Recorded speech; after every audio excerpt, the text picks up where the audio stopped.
में कुछ लाभ नहीं दिख रहा था गद्दाफी और सद्दाम में, खमेनेई में कुछ करंट है। हम लोग भी कब्रिस्तान छोड़ के आते हैं। अभी तो कब्रिस्तान में हम लोग, हमारे यहाँ तो अग्निकांड है, अंतिम संस्कार है, उसमें ना पड़ो चक्कर मुझे।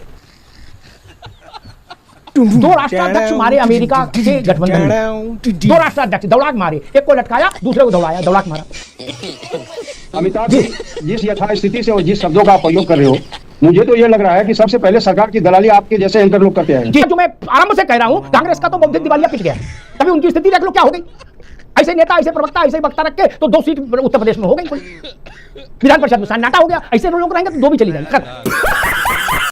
पिक्चर चालू करो बे। सोनिया जी एक बार गाजा पर बोली और एक बार खामेनाई पे बोली। बगल में मर गए बांग्लादेश में हिंदू, ढाकेश्वरी मंदिर में तोड़फोड़ कर दी गई, वो मंदिर जिसके नाम पर ढाका का नाम पड़ा है। सोनिया जी जयराम रमेश ये सही कह देती भाई तुम्ही हमारी तरफ से एक आर्टिकल लिख दो यार, कुछ तो करो। नहीं, उनको 2 ही बार चिंता समझ में आई। और मैं 2 उदाहरण देता हूं। कहा गया कि एक राष्ट्र का बड़ी शख्सियत मारी जाए तो बोलना चाहिए। वो राष्ट्राध्यक्ष तो नहीं थे, वो क्या थे वो खोमेनी जाने, लेकिन राष्ट्राध्यक्ष तो नहीं थे।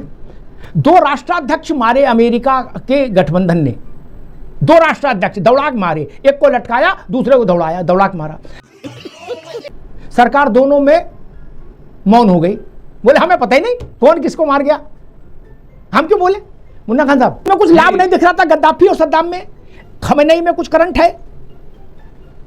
अमिताभ जी, जिस यथास्थिति से और जिस शब्दों का प्रयोग कर रहे हो, मुझे तो ये लग रहा है कि सबसे पहले सरकार की दलाली आपके जैसे एंकर लोग करते हैं। जी, मुझे तो ऐसा हो रहा है जी।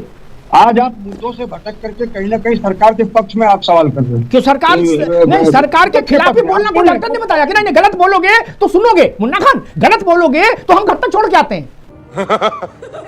आप जानते हो हमको, हम फिर घर तक छोड़ के आते, बीच में नहीं छोड़ते। ना ना ना, ये जाए हिंदी में समझ लो। हाँ बोल लिया, हाँ बोलो। हम लोग भी कब्रिस्तान छोड़ के आते हैं। अभी राजनीतिक विश्लेषक ने कहा तो कब्रिस्तान छोड़ के हम लोग, हमारे यहाँ तो अग्निकांड है, अंतिम संस्कार है, उसमें ना पड़ो चक्कर में।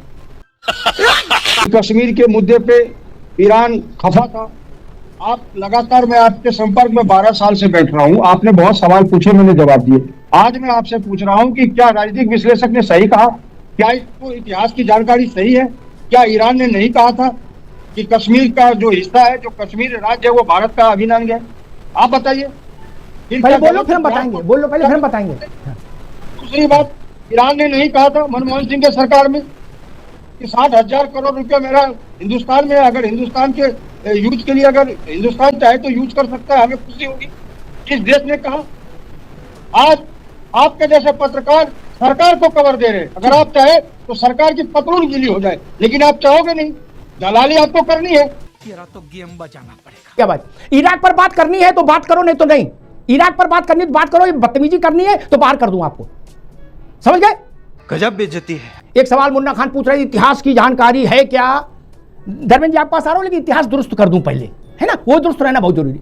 इसलिए खामेनेई ने कहा कि अगर दुनिया भर के मुसलमान एक हो जाएं तो यहूदी फलस्तीन छोड़कर भागेंगे, छोड़ देंगे, और हिंदू कश्मीर छोड़ देंगे।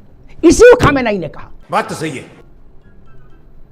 और कहा जा रहा हम खामेनेई के उसमें शोक मनाएं। इन्हीं खामेनेई ने कहा कि दुनिया भर के मुसलमानों एक हो जाओ। और दूसरी बात जो मैं आरंभ से कह रहा हूं, कांग्रेस का तो बौद्धिक दिवालिया पिट गया, तभी उनकी स्थिति देख लो क्या हो गई।